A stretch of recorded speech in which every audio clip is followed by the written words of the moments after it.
Thank you very much and welcome to everybody. First of all, I'd like to acknowledge that the land that each of us in all our various places where we're zooming in from are standing, I don't think we have any international participants that I saw, but from Australia, the land that we're standing on is, I'd like to acknowledge the Indigenous owners, and I'd like to acknowledge the land that Deakin at Burwood is standing on, which is from the Wiradjuri and the Kulin Nation. And I'd like to acknowledge their Indigenous peoples, past, present and emerging leaders. So without more ado, I'd like to introduce the two speakers and thank them very much for participating in this ACES seminar, part of the Centre for Excellence in Electromaterials Science, and I see our director is also on board here. Welcome, Gordon. Professor Gordon Wallace is at University of Wollongong. Our two speakers, Lauren Navarro is working at the Academy of Sciences in Canberra, and she's, among other things, the manager of the Early and Mid-Career Researcher Forum. And I'd like to welcome our other invited speaker, Dr. Adrian Murdock from CSIRO, who is also a member of the Early and Mid-Career Researcher Forum, that we're going to be talking first about the results of the survey that they undertook on a very important topic around STEM, COVID and future prospects for researchers. And then later on, we're going to be talking about how the forum at the and the STEM Women report about the main findings there, and end up around some of those issues and more general ones. So welcome to our two speakers. So firstly, to both Laura and Adrian, perhaps you could introduce yourselves and say a bit about what you do. Thanks. Thank you very much for that introduction, Linda. Adrian, do you mind if I get started? Welcome everyone, my name is Laura Navarro. I'm joining you from Ngunnawal country. And I also would like to take a moment to acknowledge the traditional owners of the land and recognize their leaders past, present and emerging, and also encourage everyone that to join the activities around NAIDOC Week and engage more learning about the traditional owners and the First Peoples of Australia. There's lots of events happening out there, so it's a great opportunity to do that. As Linda mentioned, the Early and Mid-Career Researcher, or EMCR, we love acronyms, a program manager at the Australian Academy of Science. Part of my role is delivering activities, projects, and that impact positively the early and mid-career researcher community in Australia. One way the Academy does that is supporting the EMCR forum, and also through the delivery of activities through the VMFE initiative. And I'm in charge of coordinating those efforts that are part of a strategic activity of the Academy, because I see that supporting the future science leaders of Australia as very important for securing the future of science in Australia. I'm originally from Mexico. I've been in Australia for 8 years, and yeah, very happy to be here. Thank you very much. Now, Adrian, can you tell the audience a bit about what you do at CSIRO and your involvement in the forum? Sure, of course. Well, firstly, thank you, Linda. Thanks everybody for having us here today. Very happy to be here to present the findings of the report that the EMC forum did on COVID back in May. Personally, my background is very closely aligned with yours, hence being asked to come along today, I think, as well. I'm a research scientist at CSIRO in the manufacturing business unit. My specialty is in two-dimensional materials, particularly the synthesis and characterization of graphene. We're the team who is working on graphene water membranes. So That's CVD, thin film graphene. Had some great success with really high rejection rates for purifying water from Sydney Harbour a few years back, and we've been developing that tech over the last few years. My background, as you would expect, is material science. DPhil from Oxford a few years ago, came to CSIRO as a postdoc 5 years ago, originally from Perth. And in terms of my involvement with the EMCR Forum, I joined that 3 years ago now. So I'm just coming to the end of my term. It's been an incredible group to be a part of. It's been a great way for me to, I guess, reintegrate into Australian research and higher degree research, having been abroad for many years from originally doing a bachelor. And it gives us, I guess, the opportunity, particularly members of the exec, to really delve deeper in terms of where we stand and what we feel for the future of Australian science and where early and mid-career researchers fit into that. So very happy to talk more about that today. Great, thank you very much. Now I'd like to invite both Laura and Adrian to tell us a bit about the main findings of the EMCR report. Sure, so I guess I'll start here giving you a bit of background about the EMCR Forum. So the forum was established, back 2011, I think, where primarily an advocacy group set up under the umbrella of the Australian Academy of Science, and particularly for early and mid-career researchers. So we do try to be open with who can be a member of the EMCR Forum, but we have the stipulation of it's up to 15 years post-PhD, and it's really if you self-identify as being an early or mid-career researcher. In terms of our field of interest or research, we're talking about scientists, people in engineering, mathematics, and general technology as well. In terms of what we do, that's perhaps more interesting. So we try and promote change and improvement in the sector through primarily advocacy. And that's trying to talk to the right people and promote maybe cost neutral or beneficial outcomes that everybody can get on board with to improve things for the future. So you can see that we mentioned specifically that we engage with funding bodies, so the NHMRC, the ARC. We try and provide recommendations that can be to government ministers or key decision makers. We try and stay as connected as we are, and over the last 11 years, we've really built, I think, a good relationship across the board, from universities to government to NGOs, and we're now starting to have an impact. And in terms of what we try to impact, well, you can see the list down the bottom there. We're trying to really promote a range of things that are important to early and mid-career researchers. It would come as no surprise that obviously job security and funding are on that list, but we try and delve a bit deeper and really consider that we're talking about both equity and diversity. We're talking about education and professional development, and in general, how we see a stable career as a future scientist in Australia. So that's a bit of background to the EMCR Forum to kick things off, and very happy to answer now any questions about the EMCR Forum in general. If I can't answer them, I have no doubt that Laura will as well. Thank you, Adrian, for the background. So yeah, so with that background in mind, think about, back in April and COVID, and researchers in Australia were struggling. And so the EMCR Forum executive were thinking, how can we help this cohort during this time? Well, first we need to understand the challenges.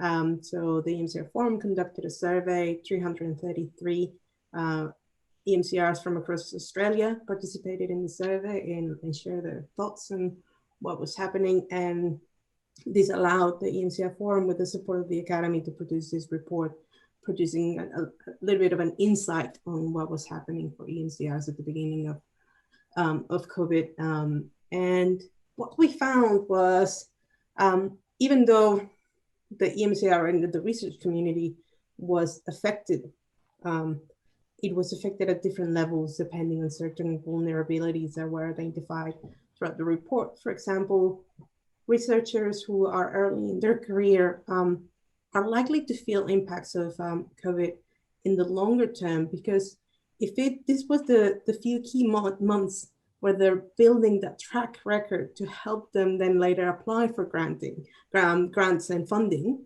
And they don't have the opportunity because certainly everyone was in quarantine, access to lab, access to your research was halted, or job opportunities suddenly were not as available as before. They were gonna face a disproportionate disadvantage later on in their career, because those opportunities that are key at the beginning of their careers were suddenly a bit more scarce. Also, researchers working on contract were likely to be vulnerable, and to no surprise, women with caring responsibilities were also one of the vulnerable groups or most impacted by the pandemic.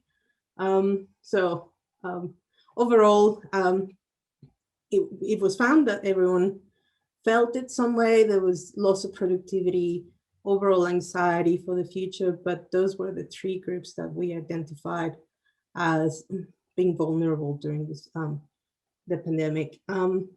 But with that in mind, we kind of also identified things that worked. And one of them was that clear communication makes a huge difference on how people felt.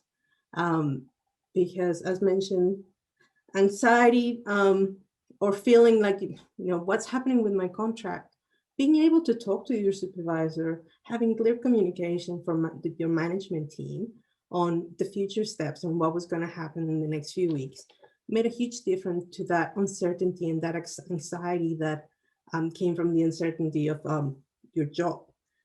Also, being able to communicate that suddenly, your productivity was not the same, and feeling that you could communicate with your supervisor about that also made a difference for people. So there's another thing that we found. And overall is that, I guess the key finding is the EMCRs represent a valuable investment that Australia cannot afford to lose. We made kind of calculations that probably it costs around $500,000 to train a researcher. And if they suddenly are out of opportunities or are not able to contribute to research, then they're not able to contribute to Australia's economic recovery when we come out of this. So it's important to maintain, making sure you look after your researchers, because ultimately they will contribute to the recovery of the country. Anything else I missed, Adrian? It was a huge response that we had, I think, is the first comment. And everybody has an individual experience of COVID, and therefore individual impacts from COVID as well. And it was quite telling that you could run through the answers, because we tried to keep the survey open so that we could gain statistics, but also have comments back from the participants.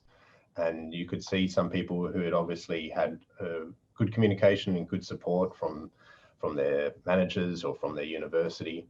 And whilst they recognised that they were suffering, their mental health was suffering, they were anxious, or maybe they were unable to access laboratories or do field work, they were able to continue progressing in one way or other and stay as positive as we could be at the time. And equally so, you could see in answering the same question, participants who hadn't received that type of communication or that type of support. And to be honest, I think the executive were quite shocked at how heart-wrenching it was to read the individual circumstances of many of the participants around the country and recognise that, like, these are our compatriots and our future scientists putting their hearts on the line and recognising that this could be their career coming to an end due to nothing of their own doing, and feeling that they were for all terms of purposes being left out to dry. So it's hard for, I think, Laura and I to present this to you and not recognise that there's some very hard stories in here, but we are definitely going to try and, I think, over the next half an hour show that there is some positivity and some good messages that we can pull out of the survey as well. There's good opportunities. And I guess the important one as well is that moving forward, this report highlights that it is important to monitor and mitigate the gender impact of the pandemic and on jobs and careers. Otherwise, all the progress done till before the pandemic could be lost. People falling through the cracks and exiting the sector. So it is important to maintain those efforts because can I just ask a question there? In terms of monitoring the ongoing impact, how are you going to do that? Are you going to follow up these 333 EMCRs? Because, you know, some of them might have already left, for example. Also, is there a plan in the EMCR forum to do another survey following on from this? And can you tell us a bit about it? Yeah, so this survey was definitely a snapshot in time of what was happening. And there is the plan to, in a year's time from when the survey was published, to do another one to see what changed. The survey did not capture any identifiable information because we understood, the forum understood that some of this information was really sensitive and people might not feel comfortable sharing if there was information that could trace back to them. But there will be definitely an effort to get another snapshot in time on how EMCRs are feeling in about a year's time. Probably some of those 333 might participate again, but there'll be efforts to try to see how can we capture those people that might have left the university sector and see how can we get in touch with them to understand those stories as well. So did you want to tell us about a few more of the findings? Yeah, thanks.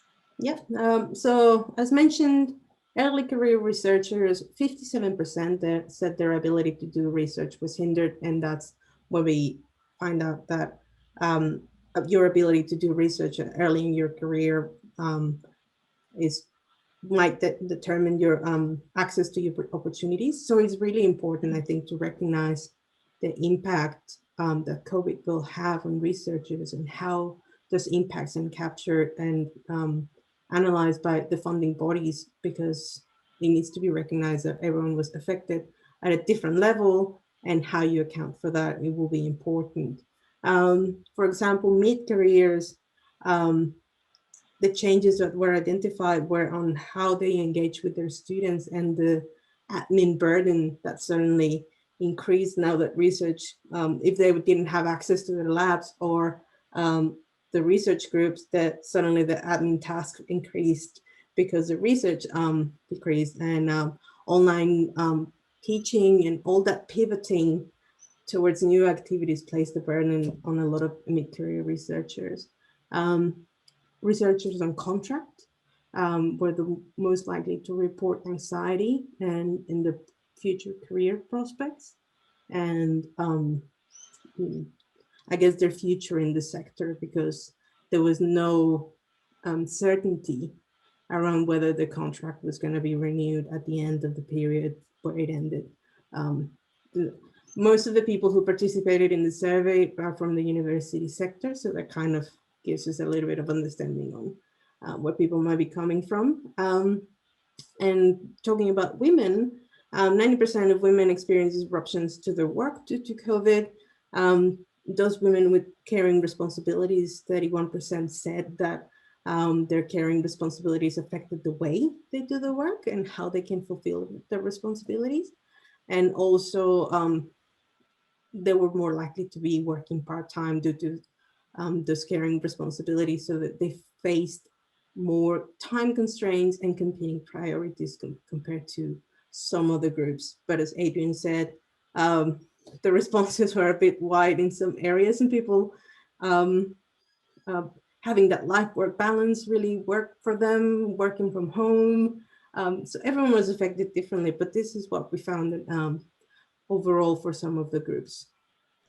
We had quite a, obviously, reasonable sample size of over 300 participants, and we had a good distribution from across the states and career stage, so early and mid careers, and then also on contracts versus continued appointment as well. And I think it was really telling that each of those sort of different categories, we found that they were being influenced quite differently.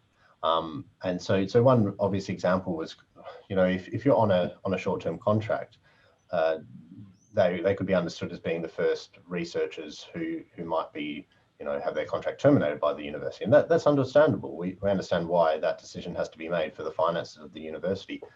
And so that caused obviously anxiety for that individual, but then it flowed through to the responsibilities being passed on to the mid-career researcher to now have to do a higher amount of teaching than what they were doing in the past.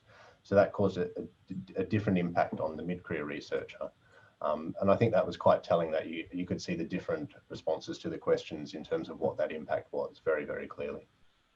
It was also quite telling, if you, as I've said already, to read some of the individual sort of statements from researchers, it would come as no surprise that the majority of laboratory-based researchers or researchers that need to travel to be able to do field studies, that was for all, for a number of months, completely shut down.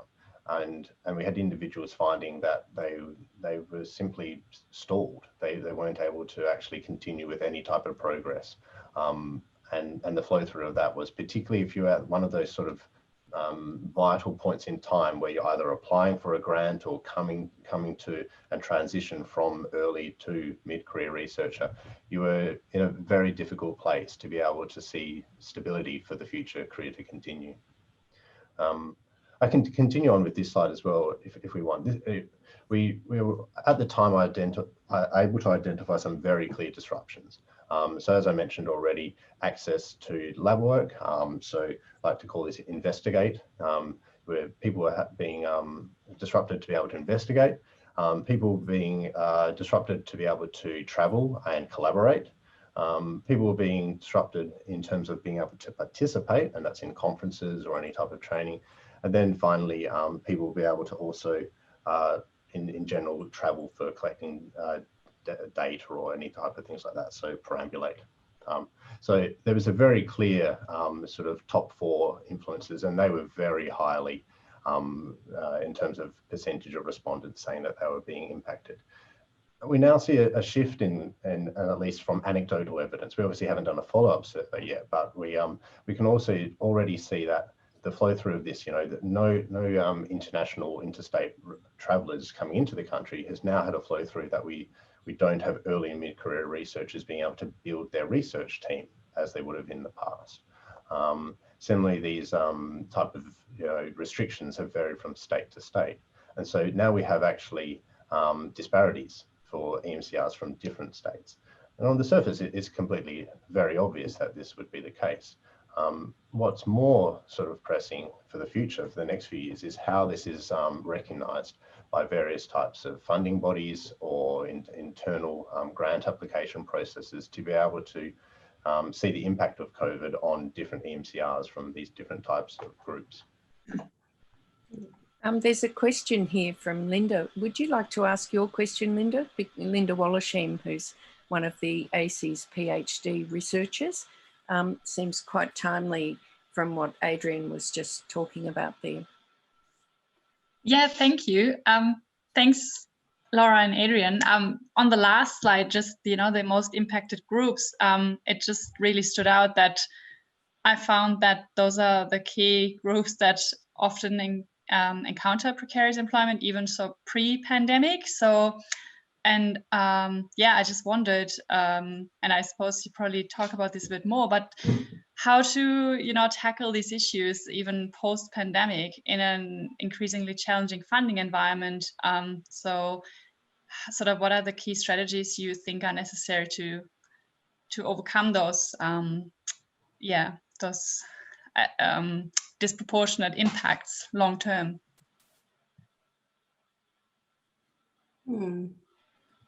I think the employers do have a responsibility to monitor these impacts and understand what's happening and try to mitigate those impacts however they can.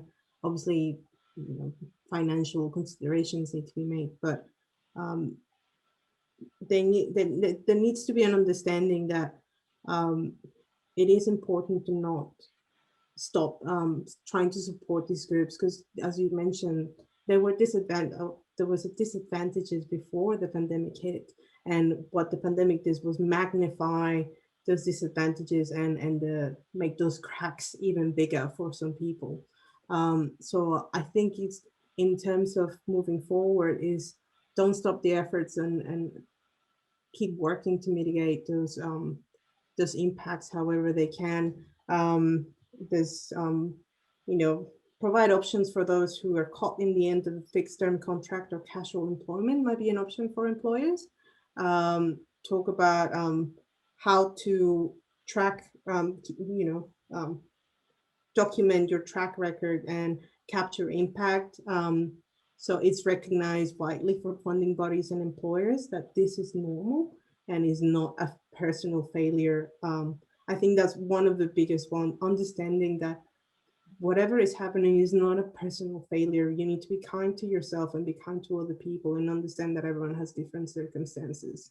In terms of what the forum does, there's been a lot of advocacy with government and funding bodies to try to capture this and come up with solutions on how they can support EMCRS during this time. To add a few more general thoughts there, I think it's down to both individuals, and that's individual people and individual workplaces, to take this opportunity to stand up and to say that we recognise the importance of various groups, not just EMCRs, but various individuals and groups, and we want to support you through these hard times. And I'm in this unique position, not entirely unique, in that I'm at CSIRO, and so because of that, we have a different situation to a university and a different situation to industry employment. And a lot of these recommendations here I see on this list, I already see being put in place at CSIRO, which I'm very proud and happy to say. And I think as we go further and further down the road of this sort of situation that we're all experiencing, we're at a point in time where if we can have that support from an organisation or from a professor, then that builds trust and faith for future, and that will be beneficial for all. I know that's not really sort of a specific answer to give, but if we're able to get through this, and as Laura said, be kind to each other and keep building faith in working with each other, then we should be able to have a stronger team working together in the future. Yeah. Can I just ask a question in there? You mentioned that one of the roles of the forum is to liaise with funders. So has there been any talk about some of the ARC schemes open to ECRs, or for that matter, when ECRs might be putting forward a CV as part of a bigger application by more senior people perhaps? But is there any talk about having a category saying, here you can tell us how you or your research was affected by COVID? Have you had any discussions like that with the funding bodies? So not specifically with the ARC, but the EMCR forum, well, they share the results of the report with funding bodies, chief scientists, relevant government ministers and departments to try to start a conversation about the solutions and the recommendations put forward in the report.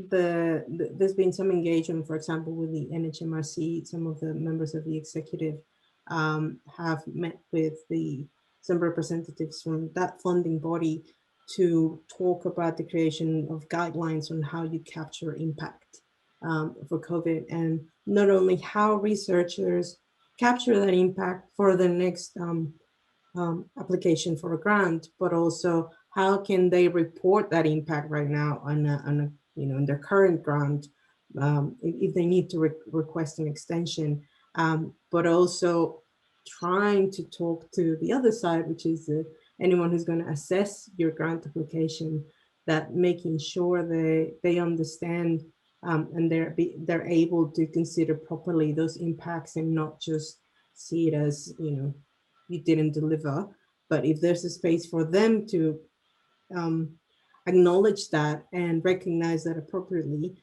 then it can make a difference. I believe the EMCR forum also has engaged with the ARC via letters, but no, hasn't gone as far so far. Mm. Yeah, there's obviously things like my own institute at Deakin that for internal funding, that universities as employers and supervisory auspices, that they can be more sympathetic than perhaps they are at the moment.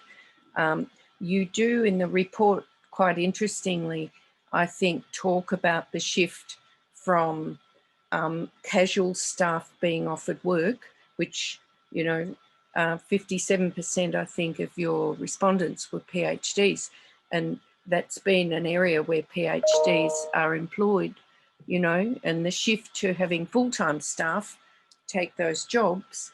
I thought that was a very interesting finding and something that universities need to be mindful of if we're talking about how they might cushion the impact of what's now seen as the COVID normal.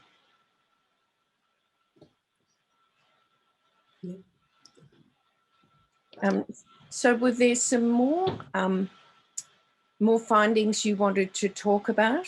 And you've got here about working to address the issues raised. What would you like to address next? Adrian, do you want to share the recommendations for EMCRS? Yeah, that'd be great. Yeah, exactly. I think as I've already said, there's a hope that the individual workplaces or managers or leaders will take some role here, but there's also recommendations that we have for individual EMCRs. And so from the front, we've clearly recognised that communication is a key thing. Respondents did say that if they were proactive, they did have communication coming back to them, and that was back in May. And we say going forward, always try and be open with your leaders or your supervisors or your funding bodies, etc., to discuss the changes to those expectations, where the milestones can be shifted, readapted, where the timelines can be pushed back or adjusted. If there's no understanding that a pandemic can change what your plans were, then I question how they could have ever been reasonable plans from the start. So in terms of the second one, the world's obviously changed and now there's new opportunities. It was quite surprising to see a reasonable chunk of respondents recognise there was positive outcomes due to COVID. A clear one is the ability to now openly work from home if that's your preference, whereas in the past that was kind of, you know, accepted, but maybe begrudgingly accepted. So that's one of these strange positives. Similarly, the reduction in commuting time is another one that was clearly recognised. In terms of the one that we listed there, there's now more than ever transferable skills that can be attained online. You can obviously have better connections with people, you know, interstate, across borders. I know personally that our communication with teams down in Melbourne has only ever improved now because we're talking to them so frequently face to face, and it's just the new normal there. The third thing here is, as Laura mentioned before, really looking internally and reassessing where you stand with what your career goals are and your expectations. And I've always found this personally a very tricky thing to do. I think many driven scientists and EMCRs do find it very difficult to reassess grand idealistic goals, and but you can't achieve, as I said, you can't be logically expecting to achieve those goals if you can't access your laboratory or work with your team or have the funding to continue on beyond where you are. So those type of reassessments are definitely have to be brought up in terms of a priority. And that's linked through with the final point there as well, being generally kind to yourself and others around you as well. Otherwise, I think we did maybe glance past a previous slide as well there, Laura or Linda. I'm not sure which one I'm thinking about. Is it that one? Maybe not. In general, in terms of the previous slide, where we went with the outcomes of the report, as Laura mentioned, we we distributed the report widely in terms of to all university DVCRs, in terms of to chief scientists around different states, all the funding bodies, CSIRO, etc. We had some great traction, and we had, you know, admittedly quite surprising lack of responses from some groups as well. So we were really pleased to be able to have the meeting with the NHMRC and also Minister Karen Andrews as well, being able to really promote the cause on those two parts. And I think going back to the earlier discussion of whether we'll be able to repeat this type of survey, I think if we do that, that would be our hope, that we can then sort of really put back to all these different funding bodies and groups and organisations around the country, you know, that was then, this is now, and hopefully we can show that there's been improvement across the sector too. And yeah, the message that has come back and back again is be kind to yourself and those around you. If anything that we found from this report is that everyone is facing challenges in a different way, challenges that you might not even imagine, and recognizing that and supporting each other that way can help us create a better recovery path. And because yeah, you don't know what someone else is going through, and being able to recognize that is important. And especially if you want to maintain the efforts done so far in terms of diversity and inclusion in the workplaces and how you support those underrepresented groups in research, that's definitely a key aspect of the recovery. Perhaps we could call for some questions from the participants at this point. Do we have some questions? If you like to just unmute your mic and go ahead, or post it on the chat that you want to ask a question. Do we have some questions there from participants? It's been a very interesting presentation for sure.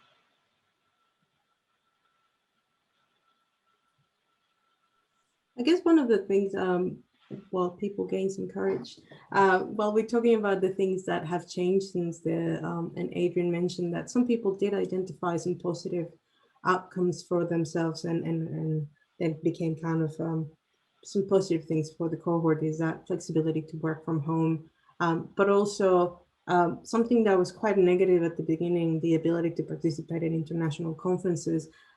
People have been able to pivot and understand that presenting at an international conference online can be just as valuable for putting your research out there. Might not have the same benefits in terms of building those networks that you have when you join a face-to-face opportunity. But in terms of gaining that experience of learning about someone else's research and putting your research out there, online opportunities have been great for people that in the past might not have had the opportunity to travel as much, or it's different to take a week off to go and travel and present. If you have caring responsibilities, that opportunity might not be available for you very easily, but now joining for 2 hours a day, present your research, that has opened some doors for some people. And think about what are the opportunities there for people, and gaining more transferable skills during this period if you can. We've got a question from Gordon. Gordon, would you like to unmute and ask your question? Sure, yeah, thanks. And thank you for the presentations. It was very insightful. I'm just wondering if there had been much discussion within the group, looking at forward planning for people who are about to enter that ECR arena next year. Of course, there's a whole new cohort coming through. There'd be new PhD students, etc. And obviously planning for the future is as important, I guess, as what we can do to deal with where we are now. And I was just wondering if there was any discussions or ideas around that. No, not in particular, I think, because whilst we did have, I think, maybe 8% of PhD students responding, the majority was obviously already ECRs. We're hearing already a lot of sort of anecdotal discussions, first of all, about the reduced numbers of students coming through, I guess, and the availability of funds for that. I'm not sure if that's evident at universities. very clearly. And in terms of, I think, a general just sort of spitballing comment, I can only imagine trying to plan a PhD, multi-year project at this point in time, and how I would deal with those uncertainties. It must be a really difficult time to be entering the arena. So in terms of then moving on from a PhD to a postdoc as well, we're already again hearing that there's reduced opportunities available. Whilst there still seems to be, some universities advertising, the majority, including CSIRO, aren't having open calls for postdocs, etc. So I think that's going to be potentially the group that we're going to see really suffer here, where you've just finished a PhD and you simply can't find that future postdoc, which is so vital for you to start establishing your independent career. Laura, do you have any more on that?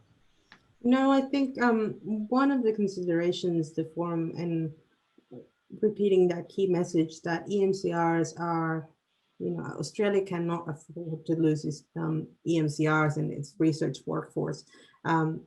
It doesn't necessarily mean that everyone is, will end up working in a university as a researcher at a university. Perhaps doing a little bit more understanding the pathways to research in other sectors like industry, government, not-for-profit, that allow researchers to bloom and grow the skills, still conduct research, but understanding those pathways is where a little bit of work needs to be done on how to transition between sectors and recognize the skills you have as a researcher that are valuable for the industry sector and how you can contribute to economic recovery. I think that's one of the things the forum has been thinking about. How can that happen, or how can they support that somehow and work with the relevant bodies to make that happen? It might, that understanding needs to happen a little bit more. Perhaps I could ask a question here. In relation to your interactions with DVCR research people, what sort of traction do you think you might get there, where they would be making accentuated attempts to look after their own? Like, for example, there may be internal calls for postdocs by earmarked research funds. Did you have any indication from them that they're seeing the need for earmarked funds internally to create opportunities for transitions in careers? Correct me if I'm wrong, Laura, but I don't think we had great traction with various universities or DVCRs. I think we talked amongst the executive about these type of sort of ideas and proposals, whether, as you say, there need to be funds starting to be earmarked for these particular groups that are really being disproportionately affected. And I think the classic case with that is that the money needs to come from somewhere else, and how do you make the decision to do so? I remember vaguely whisperings of maybe one or so universities discussing, reductions in salaries and things like that, and whether that could be rechanneled for different groups. I'm not sure if that panned out eventually. It's a really tricky scenario, isn't it? But at the crux of it, what it comes down to is ultimately deciding between, a number of individuals all doing work, or reducing the salaries, by some percentage, or reducing, across the board from the different groups, or just reducing the number of one group. As I mentioned, that obviously we were already back in May having people who are on contracts stating that they'd had their jobs terminated, or proposed future employment jobs which they had moved interstate or even from overseas to come to Australia had been halted at the time. So I've no doubt that the lay of the lands, continue along that route now from where it was. And there's no obvious answer to that question. Yeah, it's a tough one. I guess there's a window of opportunity with this one-off $1 billion worth of funding for higher education research. I suppose that's a potential opportunity, but yes, I can see your point about DVCRs being difficult to engage with because they've got huge issues themselves and deficits to deal with and reduced income that was coming across from international students. So it becomes a very complicated picture, but nonetheless important to take up Laura's point about STEM researchers being absolutely fundamental to these huge transitions out of COVID in regard to climate change, in regard to technical innovation that are really at the forefront for rebuilding societies after COVID. So yeah, very interesting area and certainly one that it's great you're engaging with in the way you are.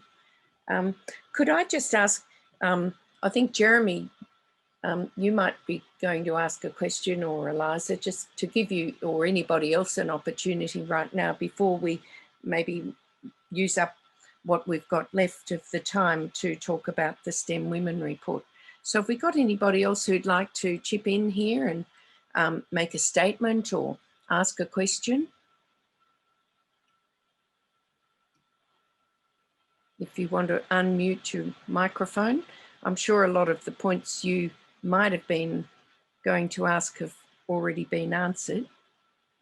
Okay, so let's move forward then. So I was going to ask you, Laura, about the STEM Women Report and the main findings and, you know, how women in STEM have engaged with the sector.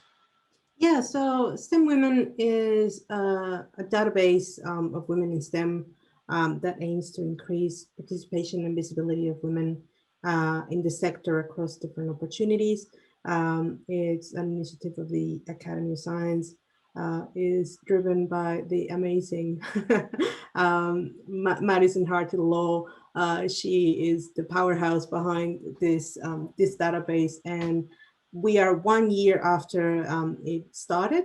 So it was a good time to reflect on what's been happening with this tool and how it can be used better to increase visibility of women in the sector. As mentioned before, even before the pandemic, women were underrepresented in STEM, and evidence suggests that the STEM sector has suffered even more losses of women or have been affected widely due to COVID. So this is one of the part of the efforts to, I guess, provide tools for women to remain visible during this time. And it comes from the part that, for example, we have a little bit here saying women make up about only 16% of the STEM qualified workforce. Men dominate participation in prizes and awards, also in media and in conferences. And how you fix that, you provide a tool that makes the amazing talent of women in STEM available to everyone. So the report looked at how is used by people who join and how is used by people who want to find and engage with women in STEM. And one of the main reasons that it was found that people join this this platform is to find opportunities, and how those opportunities are advertised and how people connect. What's amazing about STEM Women is that it's the STEM workforce. You don't have to be a researcher. They try to engage also with industry, government, and you showcase your expertise. But also you have opportunities to showcase your skills and talents that might not be, I guess, you know, usually showcased in the traditional metrics of publication and grant. And you know, you have a little bit of opportunity to showcase what you're passionate about in the platform. And also, if you wish to do so, let people know about your diversity. If you're culturally or linguistically diverse, if you identify as a member of the LGBTQI community, and also So you have that opportunity to do so if you want, allowing for people to connect with you as a researcher, but also thinking about how to account for diversity as part of how you're looking for people and experts. So some of the key findings is that there's over 4,000 different expertise level fields in the platform so far. And one of the key reasons to join is to grow your networks and find opportunities. But also it has helped to grow awareness of the STEM sector with over 9,000 searches in the past year. Some of the next steps identified in here is that there needs to be more communication strategies that target low representation areas and work closely with organizations. So it's recognized that this is a tool that is available for employees to find women in STEM to engage with. And one of the amazing things as well is that I guess that ethos of discovery. When you go into the platform, you don't look by name, you look by expertise, by state, whatever metric you want to find. And then you discover the women in STEM under that expertise, or you discover the women in STEM under that expertise in your state. And it has allowed to connect women who are passionate about science communication or science education with schools programs and build collaboration and opportunities that otherwise they wouldn't have access to because now they're visible at a different level. But what's important to recognize here is that STEM Women is in its first year and it's a growing tool. So to make it useful for everyone, we need more women in STEM to join and more people to use it so you can connect more women to opportunities and hopefully, you know, balance some of those impacts from COVID by connecting women to the opportunities that can allow them to transition or build their careers. Adrian, did you want to comment about, you know, the interface maybe between CSIRO or industry and STEM women? You know, I know it's not part of what you officially do, but have you got any comments there bouncing around what?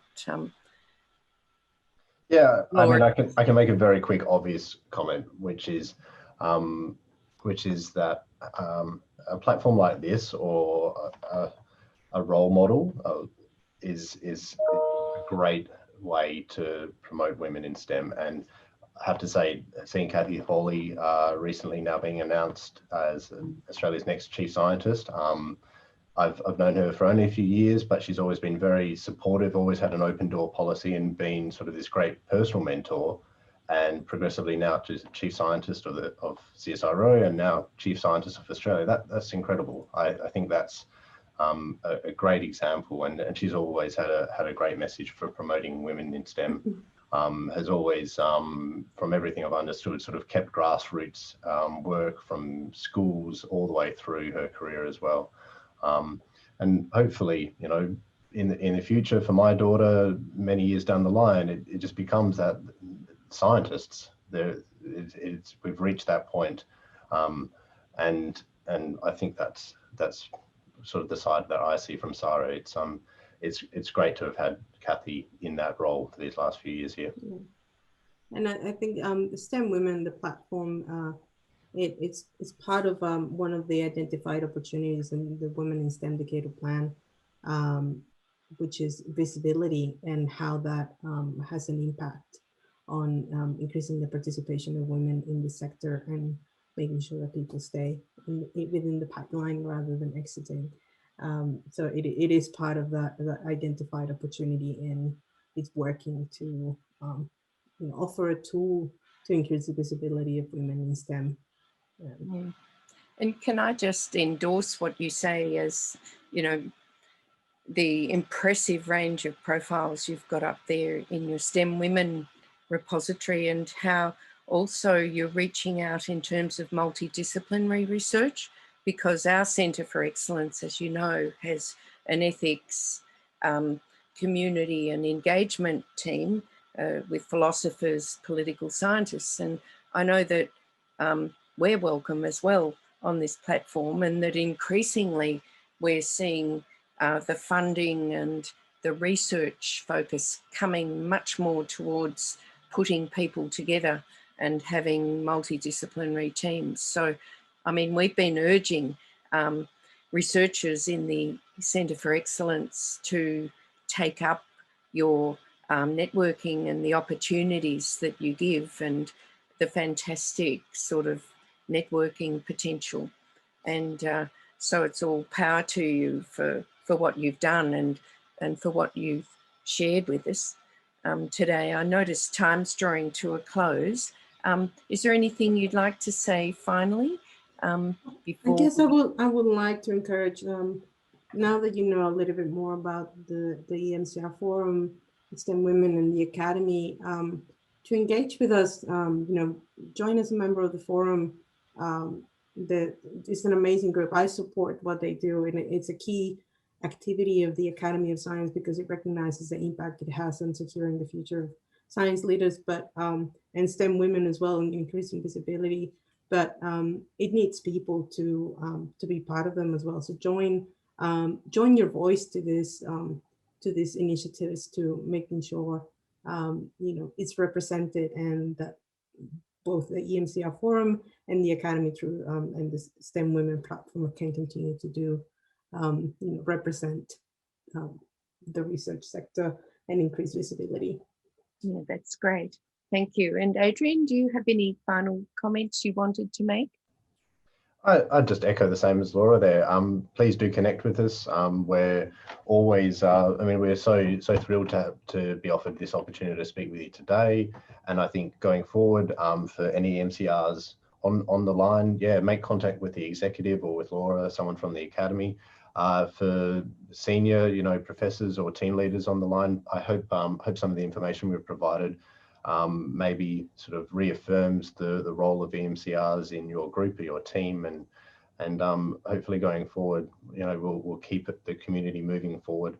And as you can probably tell, we're really just focused on improving future science for Australia. So if we can do that together or through the message that we provide, then we've achieved that goal.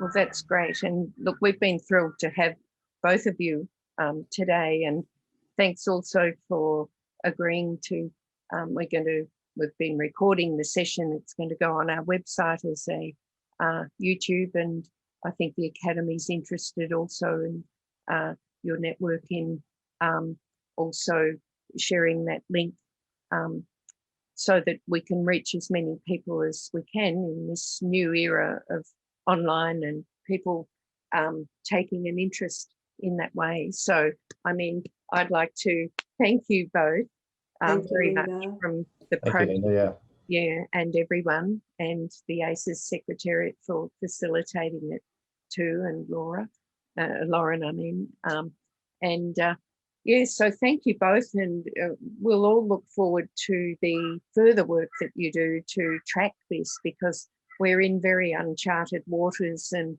it's great that you're offering a hand out to support people who are highly vulnerable during this time, to help them through it and to be part of our future. So thank you very much.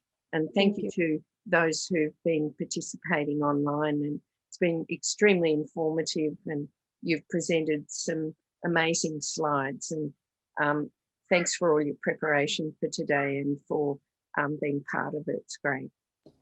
Our pleasure. Thank you. Thank you. Have a good day. Thank you. Have a good day too, and bye to everybody else.